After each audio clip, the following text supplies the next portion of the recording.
बच्चों, अरुंधति रॉय जी हाँ Booker prize winner हैं 1997 की। और आप ये देखिए कि बुकर प्राइज विनर होना बहुत आसान बात नहीं होती है। और उस समय ऐसा तहलका मच गया था ऑल ओवर इंडिया में कि हम कह सकते हैं कि कैसे एक लेडी ने इतना अच्छा बुक लिखा, इतनी अच्छी कारनामा कर दिखाया। जी हाँ, आज की हमारी शॉर्ट स्टोरी जो है उसे हम कवर कर रहे हैं। और हमारी जो शॉर्ट स्टोरी है वो एक्सट्रैक्ट है अरुंधति रॉय के ही नॉवल की, जिसका नाम है पपाचेस माउथ। अगर हम ये देखें कि पपाची मौत क्या है, इसके में क्या बात की गई है, तो उससे पहले हमें बात करनी होगी अरुंधति रॉय मैम की।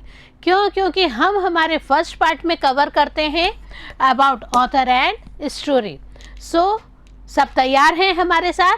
तो लीजिए हम भी शुरू करते हैं। और सबसे पहले हम बात करते हैं हमारी ऑथरेस अरुंधति रॉय के बारे में।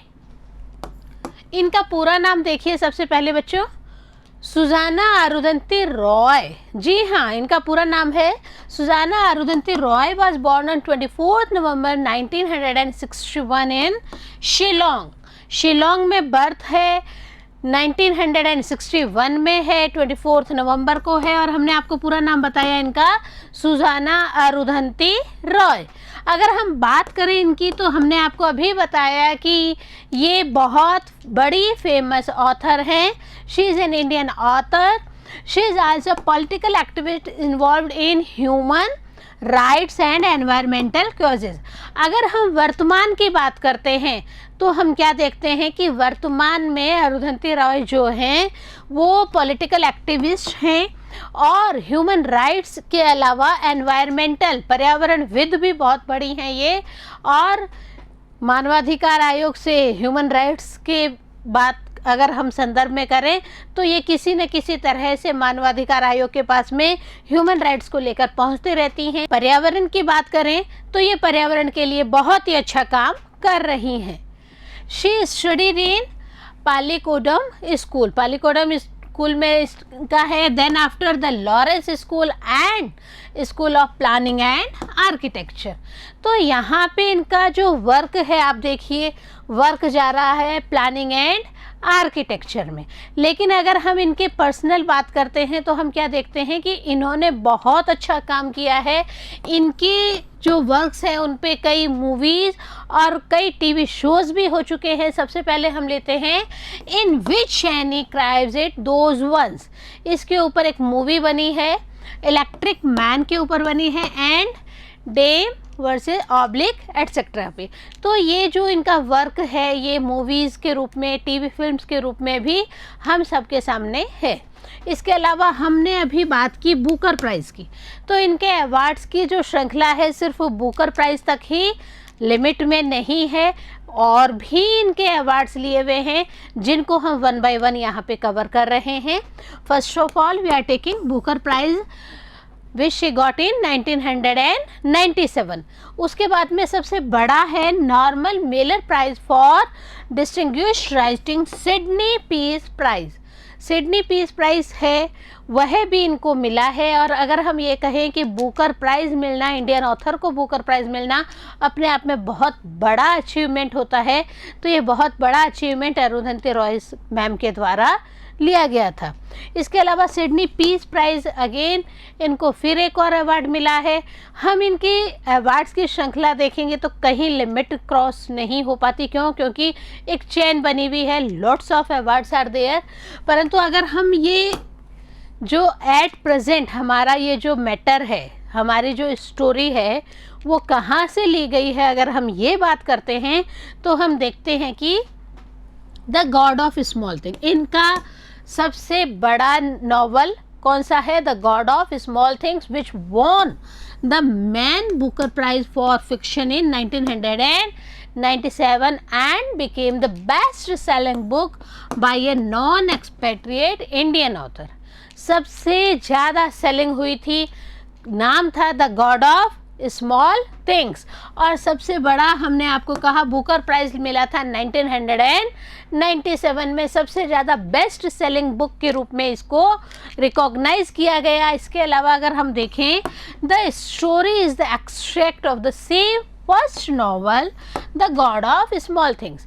एट प्रेजेंट हमारे सिलेबस में जो स्टोरी है बच्चों, वह स्टोरी इनके जो फर्स्ट नॉवल है जिसका नाम है the God of Small things, उसी का ही एक्सट्रैक्ट है। इस मीन्स उसी से ही इसको लिया गया है। Now she lives in New Delhi and is an activist. और जैसा हमने आपको बताया कि एट प्रेजेंट ये न्यू दिल्ली में रह रही हैं और एक बहुत ही अच्छी सामाजिक कार्यकर्ता के रूप में अपनी भूमिका निभा रही हैं। बच्चों, अभी हमने अरुंधति रॉय के बारे में पढ़ा कि कैसे उन्हें अपने एक नॉवल, जो भी फर्स्ट नॉवल था, उससे उन्हें बुकर प्राइज़ मिला। और अब हम हमारी जो प्रेजेंट स्टोरी है इसकी समरी आपको बताते हैं। और इस समरी में हम देखते हैं कि यह है जो लेसन है ये कैसे और किस किस के बारे में है। द लेसन पापाचीज मौत is an extract from the famous novel the God of Small things, the first novel bye Arundhati Roy. Arundhati Roy का पहला नॉवल जिसका नाम है the God of Small things, उसी में से ही एक्सट्रैक्ट किया गया है हमारा यह story. This famous novel was awarded the prestigious Booker Prize in 1997।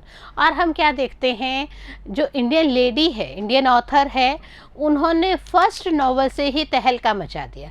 उनका फर्स्ट नॉवल ही बुकर प्राइज़ लेके आया 1997 में, जो पूरे इंडिया के लिए बहुत ही खुशी का क्षण था।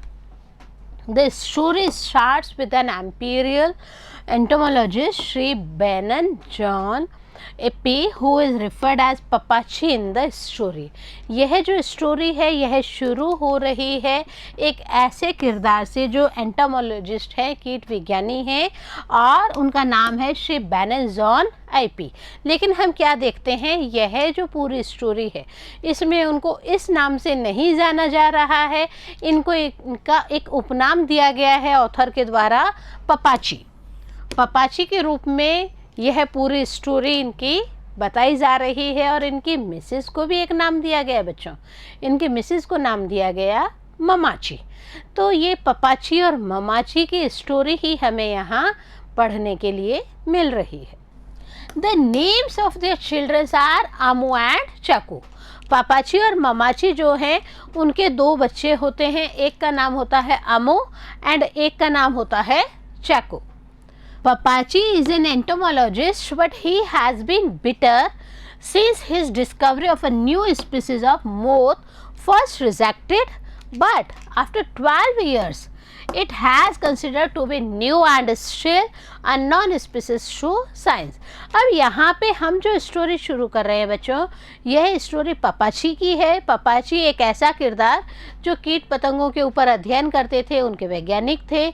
और अगर हम उनकी बात करें तो हम क्या कहते हैं कि इनको एक बिटर एक्सपीरियंस हो गया था, बहुत ही कड़वा अनुभव हुआ था। कैसे हुआ था, इन्होंने एक डिस्कवरी की थी न्यू स्पीसीज ऑफ मोथ के ऊपर। पहले इसको रिजेक्ट कर दिया गया, बट लेटर ऑन होता क्या है इसमें, आफ्टर 12 ईयर्स हम क्या देखते हैं कि इसको नए के रूप में कंसिडर कर लिया गया, नई खोज के रूप में कंसिडर कर लिया गया। और इसके अलावा अननोन स्पीसीज, कई still unknown species of science में अभी भी ये हैं।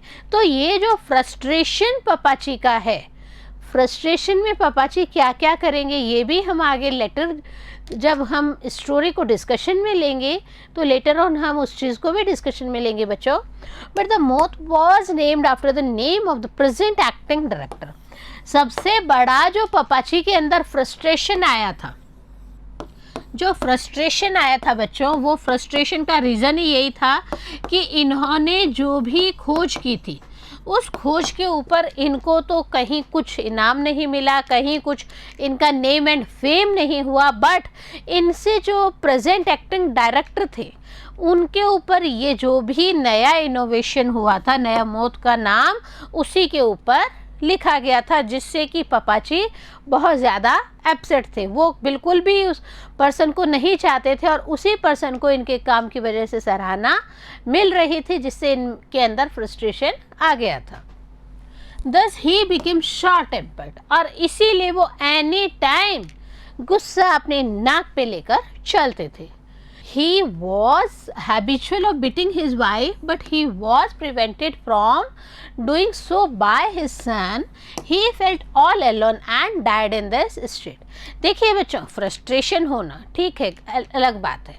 अगर हम ये बात करें कि आप फ्रस्ट्रेशन में किसी के संग मारपीट करते हो, तो क्या बच्चों ये सही बात है क्या? एज़ पर माई सेल्फ बिल्कुल भी गलत बात है ये. क्यों? क्योंकि आपका फ्रस्ट्रेशन है, आप उस फ्रस्ट्रेशन से बाहर आइए, ना कि आप किसी के संग मारपीट कीजिए. हम यहाँ इस चैप्टर में क्या देखते हैं, जो पापाची हैं वो बहुत ज़्यादा फ्रस्ट्रेटेड हो गए थे कि उन्होंने जो इन्वेंशन किया था उसका उन्हें कोई क्रेडिट नहीं मिला, और इसका इन्होंने क्या निष्कर्ष निकाला, इसके पीछे वो अपनी वाइफ को उन्होंने मारना शुरू कर दिया था. टाइम टू टाइम ममाची को जब चाहे तब मारपीट करने लग जाते थे. लेकिन जब इनके बेटे एक बार बाहर से आउट ऑफ द स्टेशन ये स्टडी करते थे, अब्रॉड में स्टडी करते थे, ब्रेक में आए हुए थे इंडिया, और उन्हें जब रियलाइज़ हुआ कि फादर मेरी मदर को मार रहे हैं, उस समय उन्होंने क्या किया, अपने फादर का हाथ पकड़ के पीछे कमर तक ले गए और उसे मरोड़ दिया. तो यहाँ पे जो सन है उसने बहुत अच्छी भूमिका निभाई और अलर्ट कर दिया अपने फादर को कि आप ऐसी गलती दोबारा ज़िंदगी में कभी भी नहीं करेंगे. और हम क्या देखते हैं, इट्स ओके, पापाची ने गलती तो नहीं की, इट मीन्स दोबारा कभी भी अपनी मिसेस पे तो हाथ नहीं उठाया, लेकिन इन्होंने एक काम ज़रूर करना शुरू कर दिया बच्चों, इन्होंने अपनी पत्नी से बात करना ही बंद कर दिया. और एक फ्रस्ट्रेशन जो है वो इनका कभी भी फिनिश हुआ ही नहीं. और स्टार्टिंग से ही हम क्या देखते हैं, आफ्टर दिस इंसिडेंट, बेटे के द्वारा टोकने के बाद में ये ज़्यादातर अकेले पड़ गए थे, और अकेलेपन की स्टेट में ही फर्दर लेटर ऑन इनकी डेथ हुई थी. तो ये तो हम बता रहे हैं आपको समरी, लेकिन इस समरी के साथ साथ हमारे पास और भी बहुत कुछ है बच्चों. हम पढ़ेंगे स्टोरी एक ऐसे पर्सन की, बिकॉज फ्रस्ट्रेशन इट्स ओके, आप काम कर रहे हैं, काम के लिए आपको रिकॉग्निशन मिल रहा है नहीं मिल रहा है, हमने अभी बात की, that is another thing, work place is another thing. But अगर हम बात करें फैमिली की, अगर हम आपस में बात करें रिलेशंस की, तो हम क्या देखते हैं कि आप अपने जो फ्रस्ट्रेशन है वो कभी भी फैमिली पे नहीं निकालेंगे.